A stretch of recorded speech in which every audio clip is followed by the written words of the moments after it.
Cuba Vinesh ataupun Regina cakap something. Hello. Hai. Buat lagi. Boleh? Saya nak tengok ada echo ke tak? Hello. Hello. Say hi tu you punya. Ada 4 orang dah. See? Hi guys. So Hi lucky. Dah pakai cake ke? Tak, dia semua duduk luar. Okay. Ni guys kat depan ni saya pun duduk je lah. Kalau tak seronok juga berjalan-jalan kan. Okay. Alright. Assalamualaikum warahmatullahi wabarakatuh and a very good afternoon. So, this is our first hybrid. Ni pun saya ada lagi satu komputer dekat office yang saya buka yang sepatutnya auto masuk. So hopefully semua orang boleh auto masuk, tak ada masalah. Okay, macam tu. Alright. So let's just continue where we left off. SID3020. So we stopped here last time talking about, we're going to go back a little bit, okay? We will look at the classification of enzyme and its selectivity. So I've shown you guys a little bit about HRP. Oh, we have more people. Yay!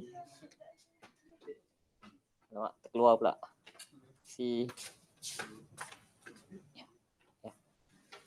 You guys boleh dengar lagi ke yang online? Yes, doktor. Dengar doktor. Kalau tiba-tiba diam tu WhatsApp saya ke macam mana lah ya? Sure. Okay doktor. Ada tiba-tiba saya punya phone pun dah terkeluar dah ni. So you know the internet is a bit bad. So hopefully you guys can bear with me. Mak, dia tak nak main. Main phone saya tak nak masuk. Tak apa. So you guys tak boleh nampak lah siapa ada kat sini. Kita ada 6 orang. Okay. Alright. So so we look at the classification of enzyme. Before that, I just introduce a little bit about enzymes, about how enzyme works, the activities and so on and so forth. So hopefully we can reach until that bit today. Okay. So we've looked at a little bit about enzymes, what it consists of, and I'm sure you guys during your second year, you've encountered all these terminologies, right? Primary, secondary, tertiary, quaternary folding. Okay, so don't forget about your second year. Okay, so it's still part of what we are learning today, a bit advanced, so to say, but the basics still stays the same. About the forces, hydrogen, disulfide, and so on and so forth. Okay, I might have touched a little bit about all these things again here and there. So if you kind of like forget about it, or if you want me to remind you guys about it, just let me know. Okay. All right. So enzymes normally has two general shapes. So the first one we call it as a globular. Second one is non-globular. Globular means it's kind of like a globe. Okay. Spherical, so to say, but not really spherical like a ball, but it clumps, forming like a bulb. Okay, like this one, if you can see, shapes like that. It's not a perfect circle. Okay, but the other one is non-globular, meaning that the structure is very, very simple. You can't really see or distinguish its final shape. Okay, and among this, along together with the enzymes, you can see a lot of these plus, and I mentioned that last time that these are all water molecules, okay? And these water molecules form what we call as structural water. So it's not the bulk water, it's more on structural water. Why we call it structural water? Because without this water, the shape, the globular shape will not exist. It exists because of the water molecule holding together the external bit of the protein. So if you want to imagine if this protein is very big, that you can actually hold it, it kind of like a bit smushy, like a jelly. So the outer surface is a bit hard because water molecules with proteins forms what kind of bond? If you have, say, a cationic or anionic, and you have water, what type of bond that you normally form? Hydrogen bonding. Okay, so the outside has a lot of water. So imagine if it's a spherical and you have water molecules at the outer surface, So you form hydrogen bonding, which is the strongest bond in biological system. Okay, other than of course covalent bond. Okay, so it's the strongest non-covalent bond in a biological system. So and if you imagine it to be spherical, what holds it in the internal is the London diffusion force, all the other forces, which relatively weaker than hydrogen bonding. So that's why a globular protein is a bit smushy because the outer surface has a lot of strong bonds, while the internal surface has a very weak bond. So because of that, proteins are not rigid. It's not really hard. Okay, it's soft. It can move a little bit. Okay, so that's why it says here, flexibility is a key. Okay, so why is it flexible? As I mentioned just now, outer surface of hydrogen bond, internal surface of a weaker different types of bonds, so it can move a little bit. Okay, now it doesn't want to change slide. Oh God. Okay, let's redo that. All right. So when we're talking about enzymes, there's always prejudice and advantages. Prejudice in the sense that as a chemist, again, when we're talking about all enzymes and whatnot, we are focusing about enzymes because we're all chemists. We always like to have a chemical reaction. Okay, we always want to have A plus B equals to C. So when we're talking about enzymes, using enzymes as a catalytic factor in comparison to if you're using metals, for example. Okay, so there are always prejudices. People will always say, if you're using a biological system, there are a lot of drawbacks, something that might hinder the reaction to not work as what you intended. Okay, so some of the prejudices, for example, sensitive. Compared to metal catalyst, people might say, oh, metal catalyst is very easy. If you want to have A and B, you just add in the metal, whatever it is, and then you can form C straight away. But for enzymes, if you just do it like that, if you don't control the pH, if you don't control the temperature, it might not work. Okay, so those are some other prejudices. Sensitivity, expensive. Why? Because metal catalyst is being used in a lot of other industries. In comparison, for enzymes, its only use is in biological or medical. So the market is smaller, therefore to produce it, it's more expensive compared to metal. Okay. The third one, only active on their natural substrate. Okay, so this one, yes and no. For those who do not know about enzymes, they always say, one enzyme only works with one thing. But in reality, it doesn't work that way. So one enzyme can work with more than one substrate. Well, of course, it depends on the enzymes and so on and so forth, as you can see, as we will see in the next few slides. Okay, and it's only active on the natural environment. Again, this is rather not true because I think I've probably touched during the second year about how the activity of an enzyme is kind of like a bell shape. Okay, so you have a middle optimal value, but if you go lower or higher, you can still get the activity. So to say that it only works in one environment is really not accurate. Okay, all right. And some of the advantages of enzyme is highly compatible with one another. What it means is that in comparison to total synthesis, where when you have a reaction, you can only use one type of catalyst at a time. So you probably want to use, first off, you want to use copper. And then from this copper catalyst, you form product C, okay? And then from product C, you might want to use palladium with hydrogen to do another reaction. So you cannot do everything in one go. So you normally do one, you purify, and then you do another one. Okay, so that is a metal if you're using a normal synthetic route. However, if you're using enzymes to do your synthesis, you can just chuck in every single thing inside there, and then it will just do whatever it needs to do. Why is that? Because enzyme has its own specificity. So it can be either substrate specificity, it can either be a product specificity, it can be either stereochemistry, stereo specificity. So that's why you can just chuck in everything and it will just do its job. Okay, recyclable rapid reaction. Rapid, of course, any catalyst is rapid.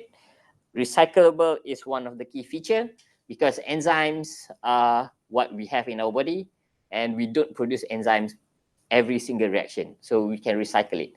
So similarly, if you want to use enzyme outside of our body, you can always hook or link this enzyme into a solid support, and then you can actually recycle it. I think I have a lecture about this. We will touch about this probably in week 10 or week 11. Okay, efficient catalyst, it works in mild conditions. As I mentioned, you have a bell-shaped curve where this one is the optimized, and then it still work to a certain degree even if you change the pH and temperature. Okay, it's not restricted to their role, so they can be an off-specific reaction. This can't remember whether I put an example or not. Or a different terms is a broad spectrum. Okay, so it's not as if what people say here only active on the natural substrate. Okay, so they can be a broad spectrum enzymes.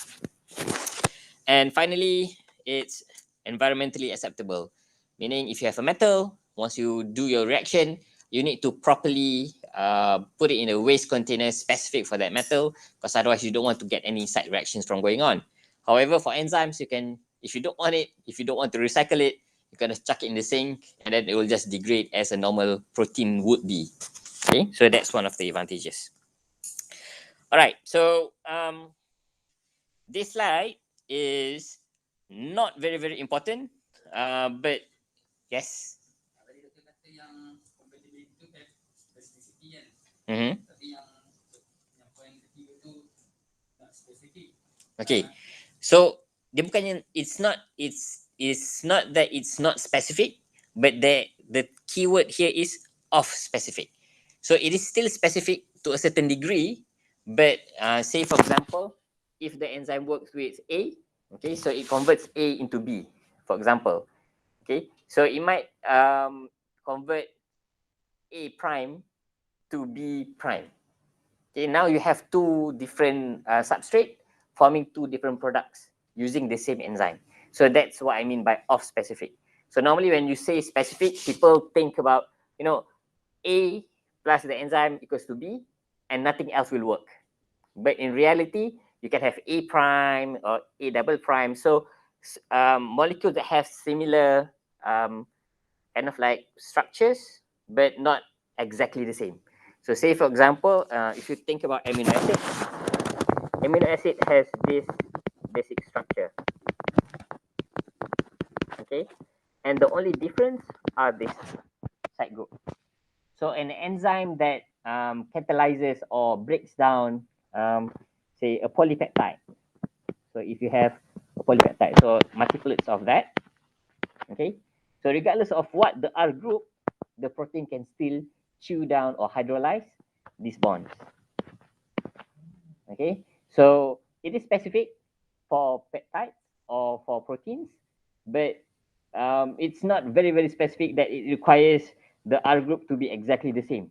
Okay, so there are some proteins that are more broad spectrum compared to others. So we will see a few examples of that after this. All right, so this slide, I'm not sure whether it's still important or not, because the idea of, oops, it doesn't change.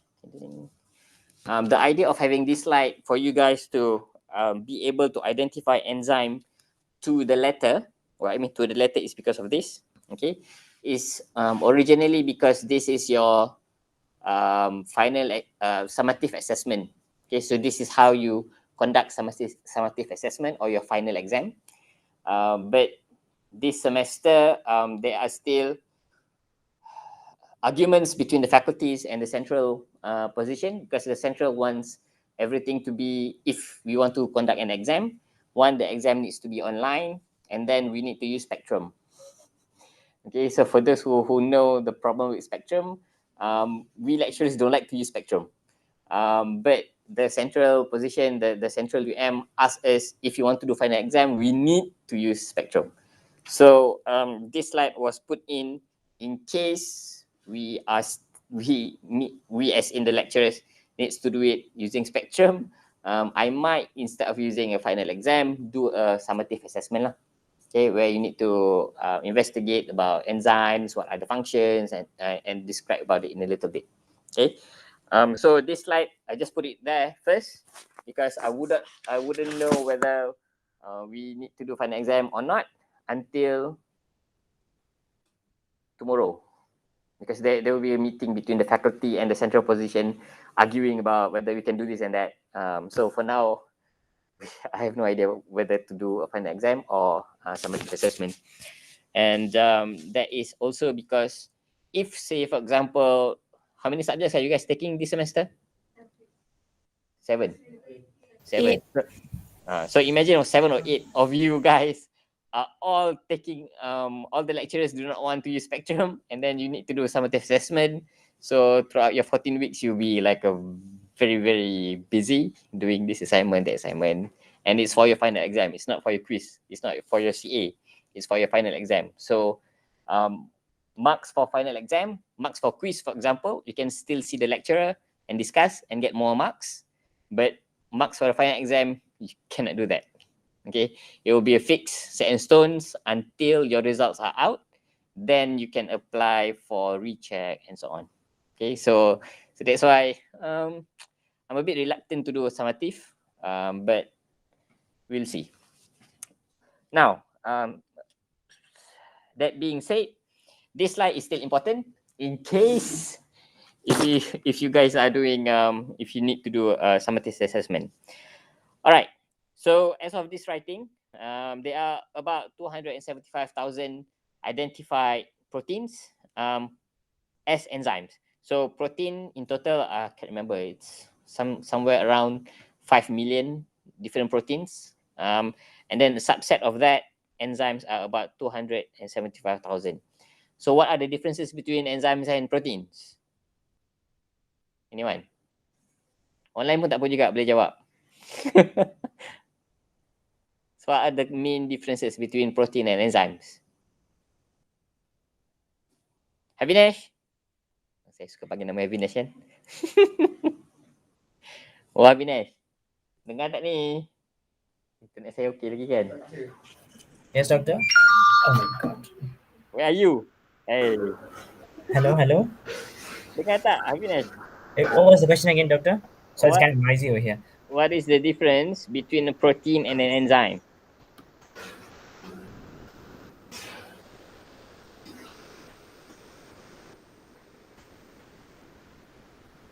Havinesh? Oh, Havinesh. You there? Anyone want to help? Sorry. Doctor, protein and enzymes, right, doctor? Yes. Maybe it's like the difference by structure, like the way it's Okay. Acceptable. Other than that, function. Okay. So the main difference, function. What happened there, Havinesh? It's Nisha, I think. not me, doctor. You okay, Nisha? Okay. So the main difference between a protein and an enzyme is the function. What do I mean by that? So if you let first go to what Havinesh mentioned, structure. So structure of protein and enzyme, yes, it can be different, but the structure between proteins and between enzymes also can be different. Okay, depending on the function, it can be different. So that's why function takes priority. Okay, so proteins, some proteins can be a structural protein. Okay, for example, structural protein, the easiest one would be our, oh, I forgot, centriole. What was it? Oh, I can't remember on top of my head. AB protein. What's the family? I can't remember the family. I'll get back to that. Okay, but for enzymes, there's a lot of enzymes. One example is this phosphatase peroxidase. So what it does is it oxidizes a substrate using hydrogen peroxide. So it uses something else, hydrogen peroxide. Okay, and then you have your substrate going in, and then when it goes out, you can get extra 1 oxygen. So it oxidizes, or extra 1 oxygen, or it loses electrons, and so on and so forth. Okay, definition of oxidizing. All right. So identification based on the naming system. So this is the naming system for an enzyme. Let's start off with EC and then A.B.C.D. So all of these A, B, C, and D are all numbers. At least for now, at least today, it is still a number. And A donates the main type, B subtype, C nature of the substrate, co-substrate, and D unique enzyme number. Okay, so if you go to a protein data bank, okay, so there's actually in the world online called protein data bank. So if you want to check out, you go to pdb.org. So those who are actually online, you can actually verify this. If you go to pdb.org, if you search for any enzyme, okay, all enzyme has this type of nomenclature. Okay, start with EC, and then there will be a number. For example, HRP over here, the number is EC1.11.1.7. Okay, so that's one example. So if I were to give you an assignment based on this, I will give you a code, okay, and then you need to find what are the enzyme, what it catalyzes, what are the functions, what are the structure look like, and so on and so forth. Okay, so those are if I were to give you guys a summative based final exam. But if I were to decide on doing that, of course we will have another lecture also to describe about what you need to do lah. Okay, so for today we'll just stop here. Just bear in mind that this structure is still important. You need to know, if I give you the number, where can you find the enzyme. Okay, so this enzyme can be further classified into 7 categories.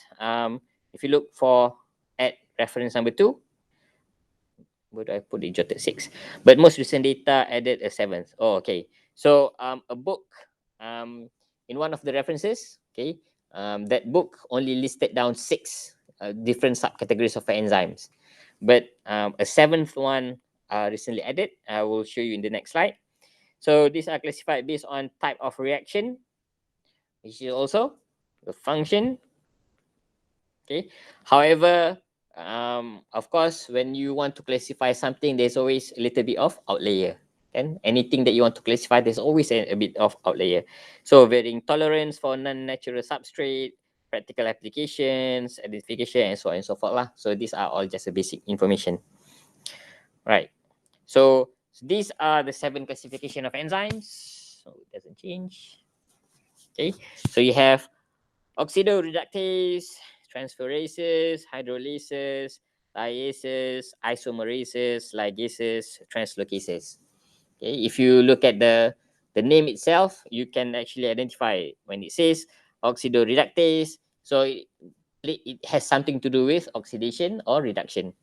Okay, transferases, transfer. It does something by transferring something.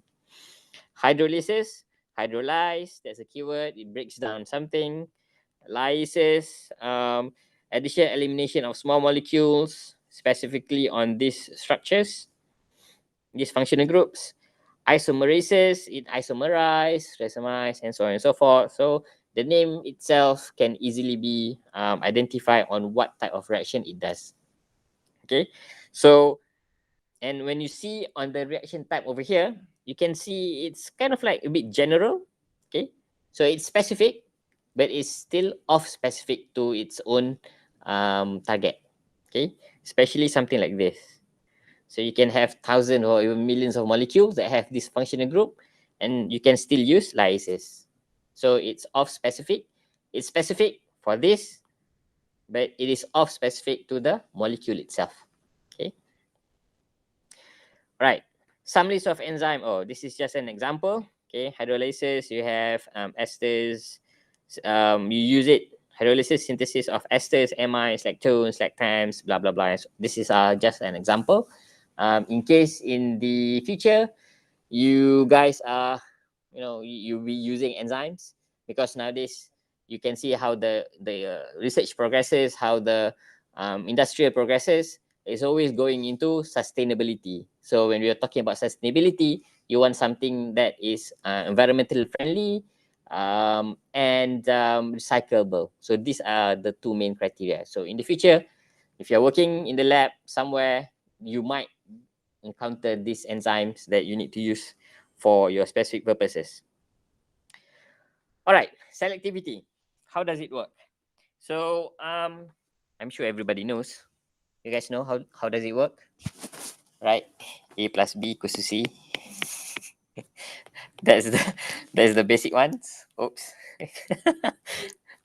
All right. So A plus B equals to C. An example here that I want to give you guys is this. Say for example, what glue? Glucose. Get lactose, and then you'll get lactose down here. Okay. So this is one example. When you have a glucose, you react it with galactose, it will not form straight away into a lactose, but you need to have an enzyme that can catalyze this reaction. If you just have, if you just take those two together, put it in chemically without enzymes, it can form different molecules. Okay, because you have hydroxyl, a lot of hydroxyl groups over there. Most of the time, it will not work. But if you catalyze the reaction, either put in a little bit of acid or a little bit of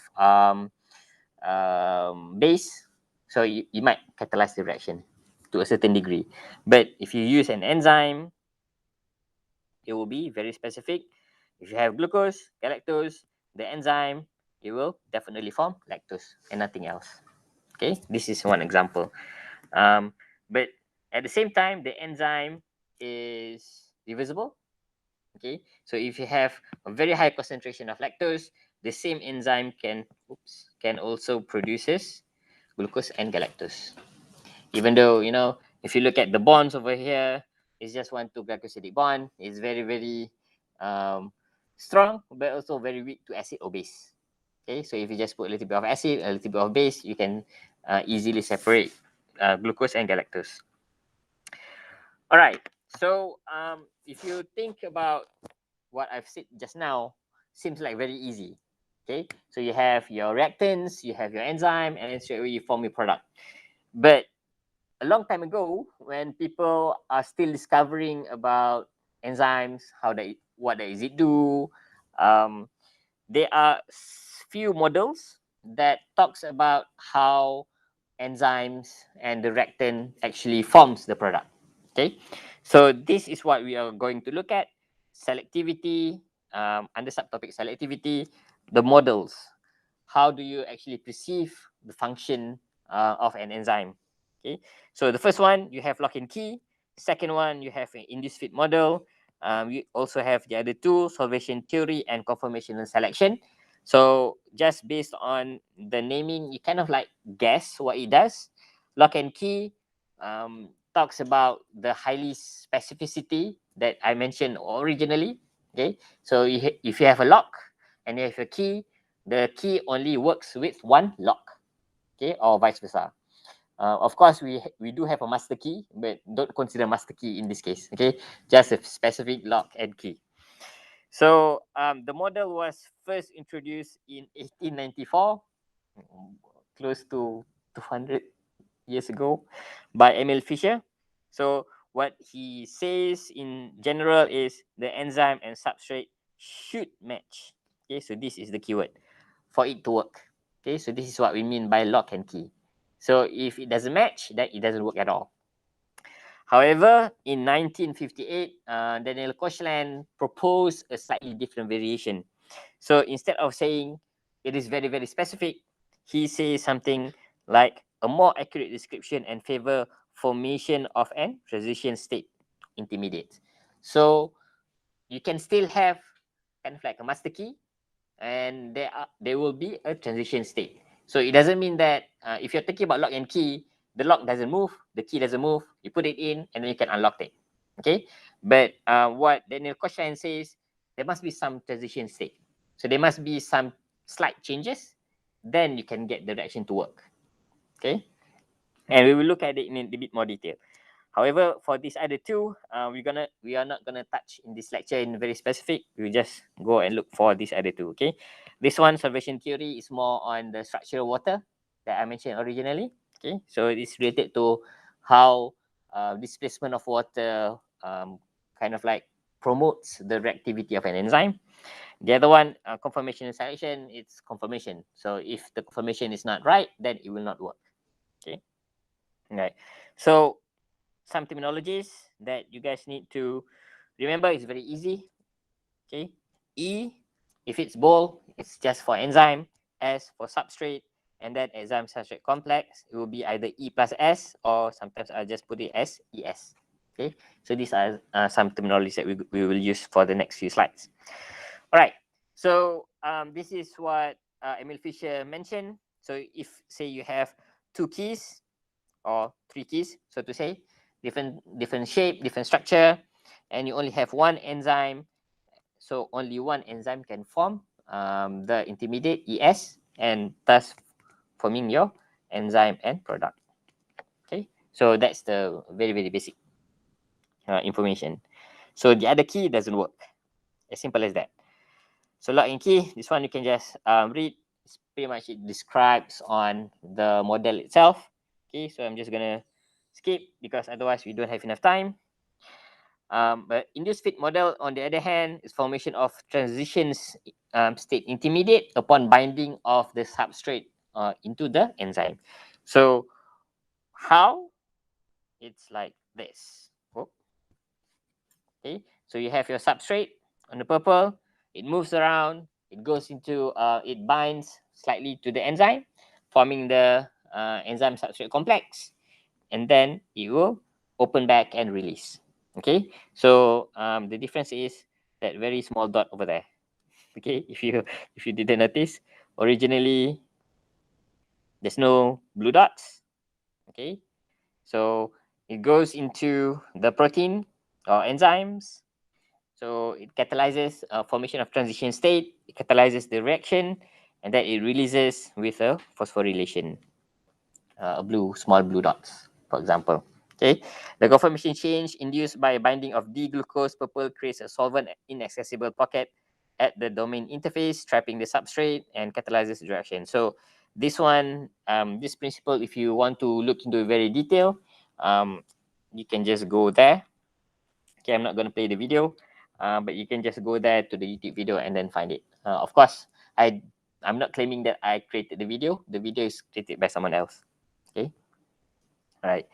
So again, in this model, this describes about all the theories behind it, but the book one are the main thing.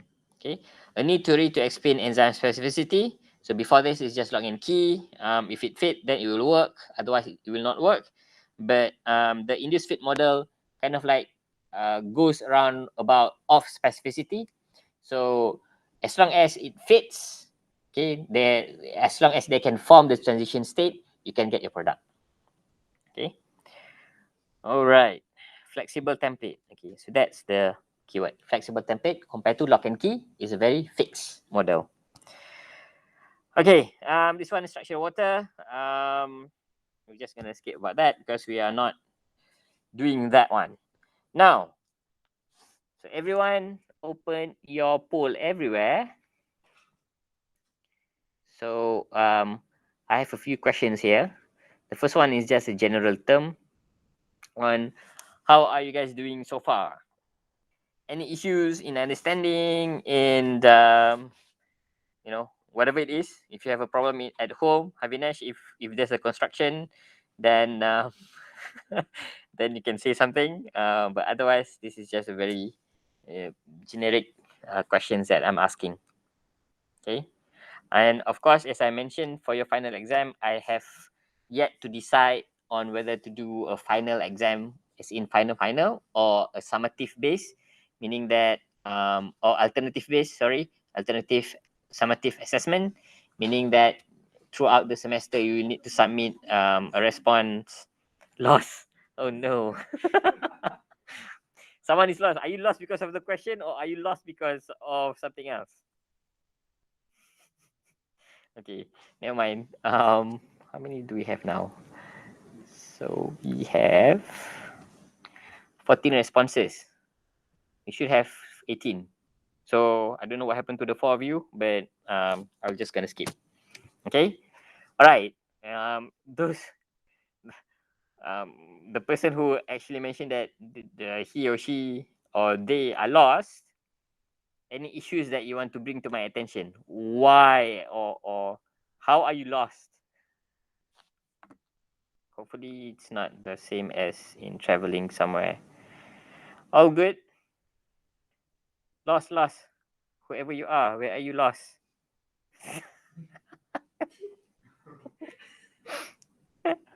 That's why kena datang sini, jangan duduk rumah. We can do hybrid. You don't have to eat.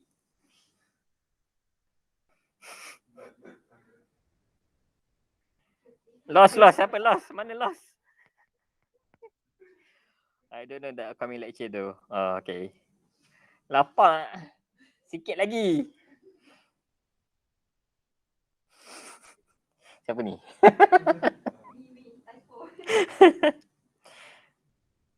Yang lost, siapa lost? Come on. Siapa yang lost tadi? Cakap je, this one saya tak tahu pun siapa. You can just put it there. Tak ada, okey lah. Saya skip. Ni mesti Regina ni. Itulah. Itu saya tak boleh buat apa lah. Dah found. Okay. Alright. Skip. Now, move back to our online tutorial. What is structural water? Ni semua jawab.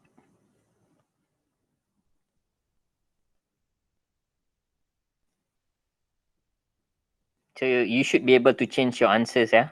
Kalau you rasa macam ramainya orang buat yang C, saya nak tukar lah. You should be able to do that. So what is structural water? Intermolecular hydrogen bond between water molecule, water displacing ions on the surface of a protein, hydrogen bonds between water and protein keeping the protein structure rigid, hydrogen bond involving in catalytic enzymatic activity, none of the above. Orang dah sekarang.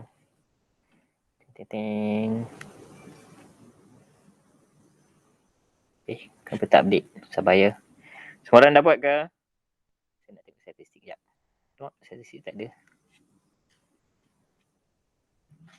So, how many do I have now?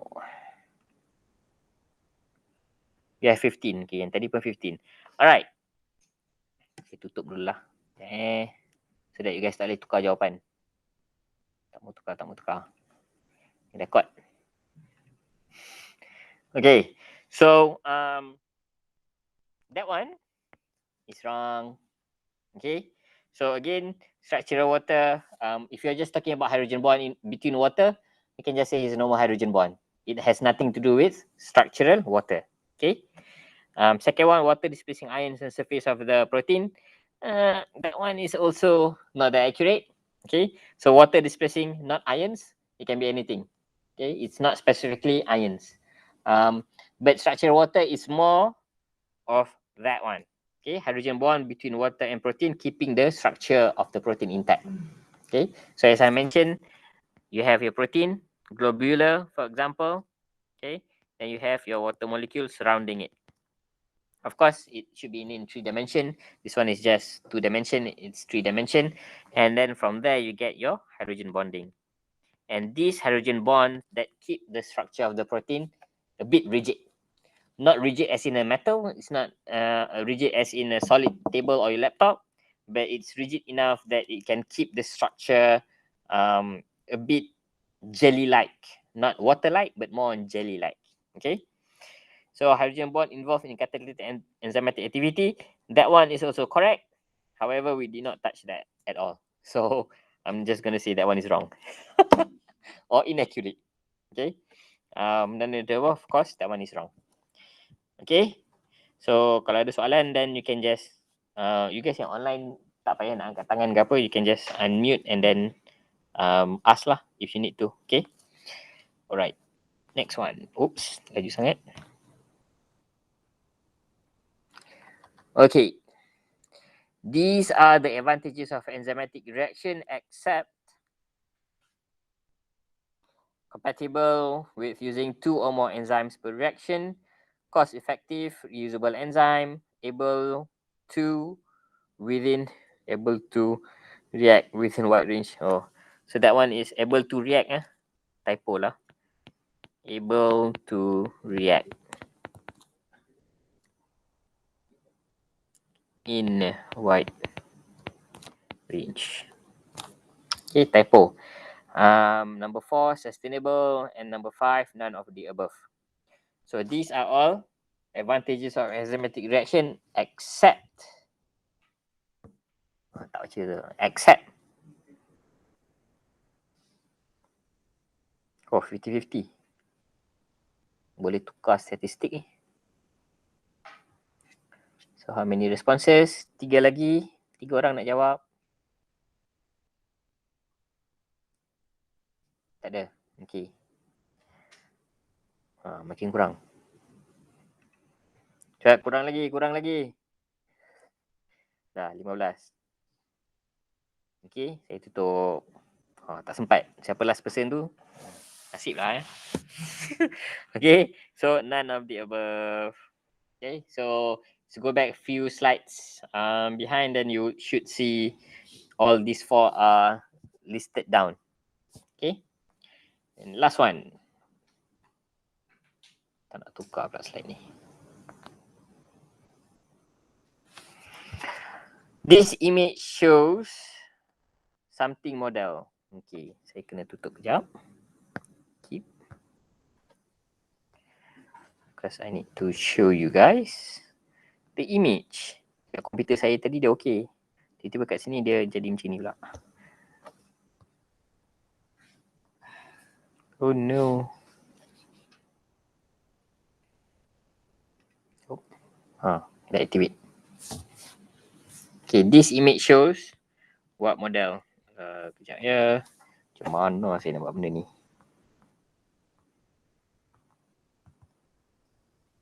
Tap to edit. Oh, alamak. Saya nak buat lari sebenarnya. Nak tunjuk gambar. Ya.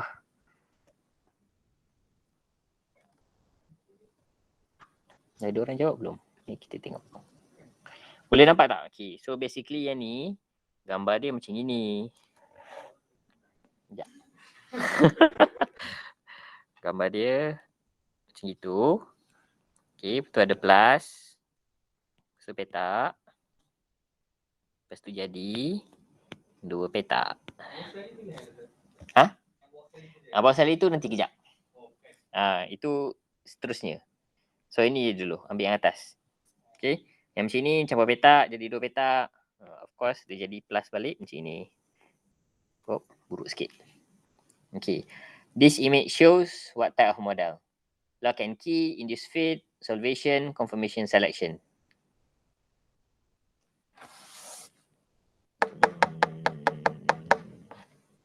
Wah. Okay, naik ni.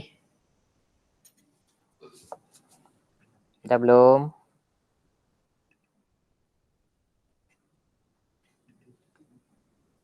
Ada 16 pula. Tadi ada 15 je. Okay. Alright, so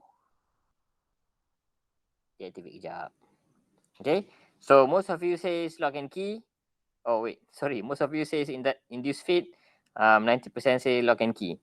The correct answer is lock and key. Why?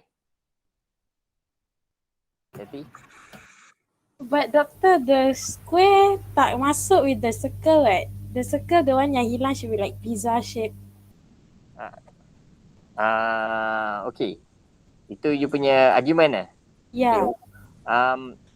How do you know it should be a circle instead of a square? What? How do you know it should be a quarter of a circle instead of a square? Because it's a quarter in the picture that you show. No. Yeah, I know. But why do you say that this one must be a quarter instead of a square? Because lock and key means it must be exact fit, right? Yeah, but square also can exact fit macam ni. See? Oh, as long as it fits that. Means it's not circle. Okay. Alright, Yeah. alright. Okay. Okay. So as long as it fits, then you can consider it as lock and key. Because towards the end of the day, you do not know whether this one is a perfect circle or it's actually memang macam gitu. Okay, you cannot tell. Okay. So it's more accurate to say it's a lock and key representation. Okay, or lock and key model. So as long Now, as it fits to the active side, right, doctor? Yeah. yes, as long as it fits 100% like a key with a Okay. lock, then it's a lock and key model. So it could be a triangle for all we know, Yes. or a Now, rectangle. so I will activate this question again, and I want you guys to refill by looking at the second picture. That one at the bottom.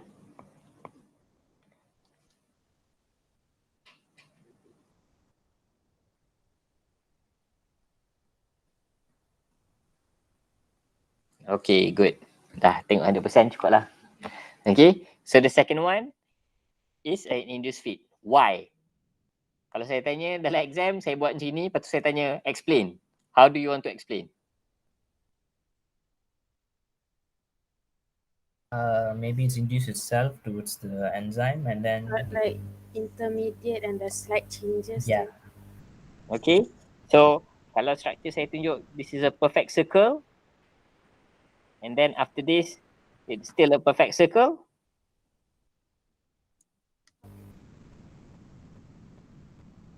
What will happen?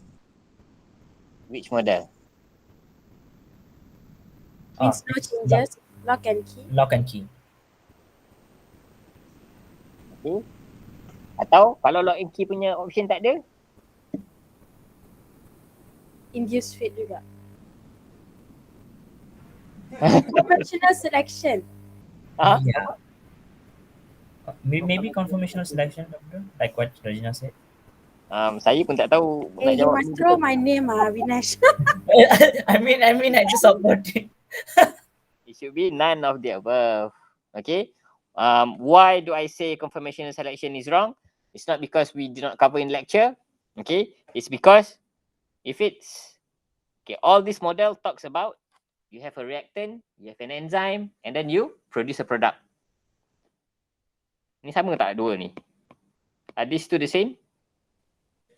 It is a perfect circle. Of course lah, tak perfect lah. Saya been drawing kan. But it's still a circle, so no reaction going on. Oh. Okay, because there's no reaction going on, then it should not fit in any of those models. Okay, of course you can say it's lock and key because it doesn't fit, therefore you don't get the product. Okay, so all of these category, if it's subjective, and if I ask you to explain, as long as you can explain, then it's fine. So soalan macam ini, for example, okay, even if say this question is multiple choice, and I have specifically the exact same question, and then the following to this question, I ask you to explain your answer. Okay, so your answer can be lock and key because it doesn't fit, therefore you don't get the product, or you can choose none of the above because it doesn't fit, so you don't get any product.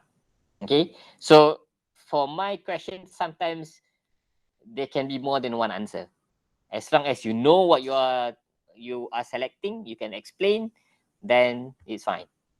Okay, even kat dalam quiz nanti pun, if you want to argue about my answer, you can always argue. If you tak argue, normally if I say it's A, you don't argue, then the answer will be A. If I say it's A and then you argue, well, technically it can be B. So sometimes I do accept A and B as the correct answer. Okay, so because when you are at the university level, A doesn't really mean it's A. A can be A, B, C, D, E, F, G. Okay, there's no one right thing in education. So even kalau sekarang ni pun saya cakap, oh definitely it's A. 10 years later, you might prove it that A is wrong. Okay, so knowledge keeps on evolving. So in the university level, always argue. Okay, jangan dengar je, always argue, always ask. Itu yang saya selalu buat juga waktu saya belajar dulu. Alright. Okay, so that's the end of our playtime. We don't have any more time. So sebab tadi ada orang lapar kan, so we'll just finish here. We will continue that one next week lah. Okay. Oh, kena kerja banyak juga ni. Alright, thank you everybody. Thank you whoever is online. Thank you, doctor. Thank you, doctor. Thank See you next week. Thank you, doctor. Thank you, doctor. Bye. Thank you, doctor. Doctor, Yes. I have a question. Regarding the in spectrum, there's something called team